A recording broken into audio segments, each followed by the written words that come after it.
C Joseph Vijay எனும் இந்திய அரசியல் அமைப்பின்பால் உண்மையான நம்பிக்கையும் மாறாப்பற்றும் கொண்டிருப்பேன் என்றும் இந்திய நாட்டின்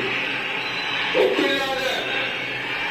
முதல் ஆட்சியையும் உரிமையையும் நிலைநிறுத்துவேன் என்றும் தமிழ்நாட்டு அரசின் முதலமைச்சராக உண்மையாகவும் முழச்சான்றின் பணியை